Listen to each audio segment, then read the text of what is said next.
Well, in previous lectures, we've seen how wonderful our orthogonal polynomials are. Let's find out how we get them, and we'll need to get our hands a little dirty. So what I have here and drawn in this picture, I've got a vector v, and I'm just geometrically projecting it down onto a vector u. I'm just going to denote a special symbol for this proj sub u of v to denote the projection. And then this side right here is v minus the projection. Now, so we actually can work out a formula for the projection part. This v minus the projection part is interesting because it is perpendicular to the u. Okay, and remember, being perpendicular is connected to be orthogonal. So let's take a look here. If I take my inner product of u with this orthogonal piece, the v minus the projection onto u, I work through my math on this, okay, and it works out to 0. So yeah, it is orthogonal, which is what I was aiming at, right? I planned it that way. Okay, so we want to define the Gramschmidt process, and the idea is you start out with some vectors v1, v2, v3, v4, etc. that actually form a spanning set of some vector space you're interested in, and you want to make them orthogonal, okay?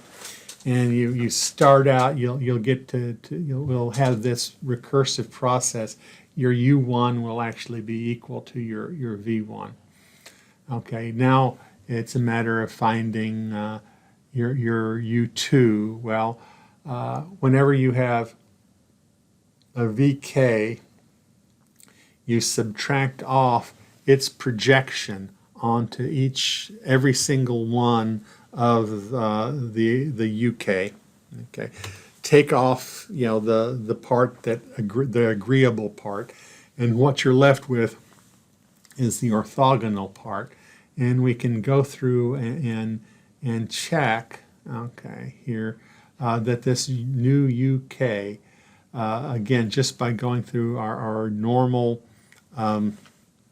inner product calculations, that this, when we subtract off all of the agreeable projections, all of the projections of vk onto u1, onto u2, onto u3, onto uk, subtract all of those off, that will be orthogonal to my uk, all of my uj's. Okay, now let's see, having done that, let's see how this works out.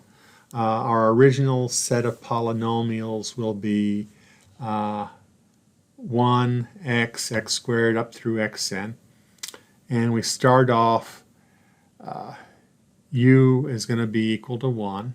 Okay, now my v1, I guess v2 here is going to be x. I take x minus this projection off, okay, and this is easily calculated to be equal to 0 because this is an odd power, right? Remember, the way I have this inner product defined here, whenever I have an odd power of x, inner product with a 1, it's 0. Okay, so 1 x. Okay, now I come in, let's do it with the x squared. I'll have x squared minus this. Well,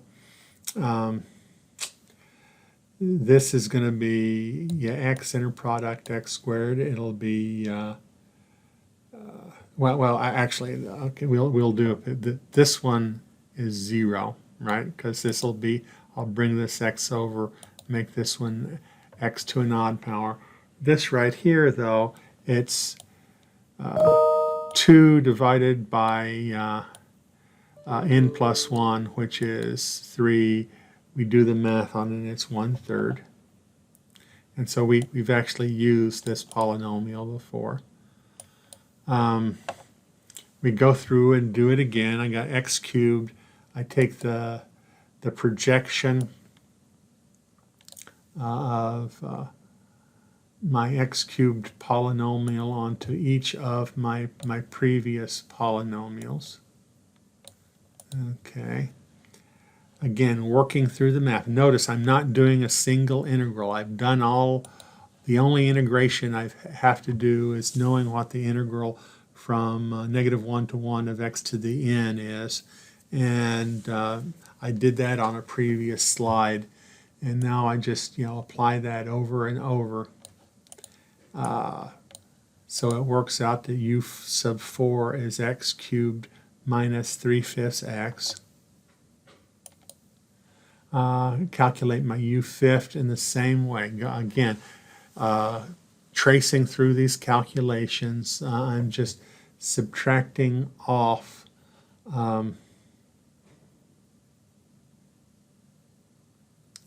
the projections.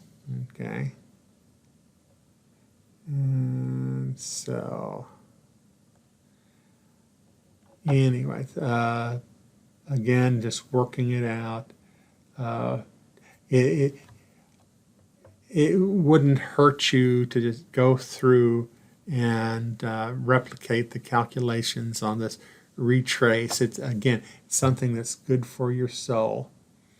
Okay, and here we come down, and there, this is our fourth degree polynomial. Okay. So we'll come back and we'll revisit this in a Python portion of this. Okay. Now, okay, lemma on my Gaussian quadrature formulas. The coefficients are positive. All of the coefficients are positive, and the sum of the coefficients is equal to the integral from a to b of the w of t. Okay, so let q be a polynomial of degree n plus 1 that is w orthogonal to pi n. Chooses zeros, okay, and then let p of x be equal to q of x divided by x minus x sub j. Okay.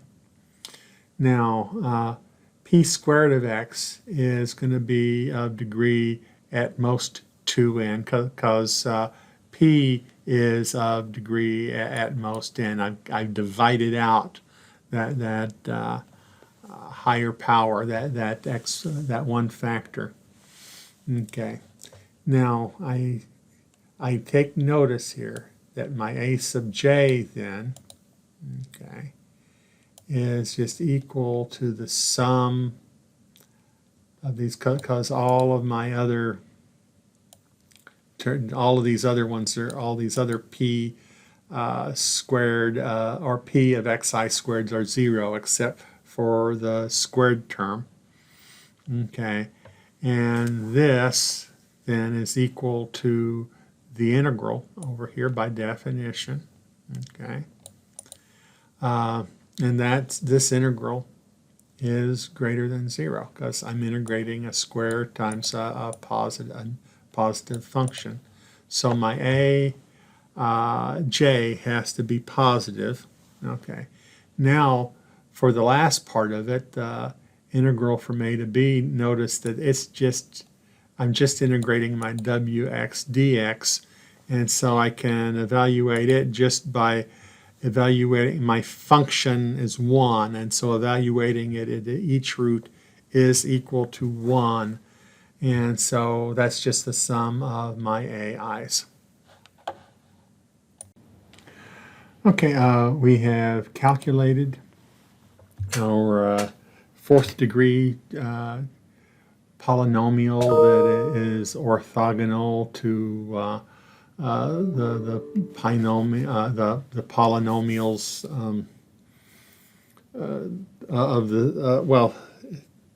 of the usual sets of polynomials, and so we want to check it out. And so recall it's x to the fourth minus 6/7 x squared plus 3/35. Okay, we'll call that g. And then we're going to plot it to see what it looks like. And it's very, very symmetric. Okay. Symmetric about 0, defined on the interval from -1 to 1. We're now going to find out what its roots are, and so I'm going to put in the bisection method. It's tried and true. And then I've written a routine in which I will, it finds all of the roots in a particular interval for me. So let's just go through and set that up. And now I'm finding the roots, and here they are. I have 4 roots to that polynomial, and they're all between -1 and 1. Okay, and so let's see. This one, I decided not to do anything with that, so I'm going to leave it out. So here I'm just checking out what the value of each of my regular functions is on those roots. Okay, this allows me to, again, put these values into a matrix, and I'm going to solve and find my coefficients. Okay.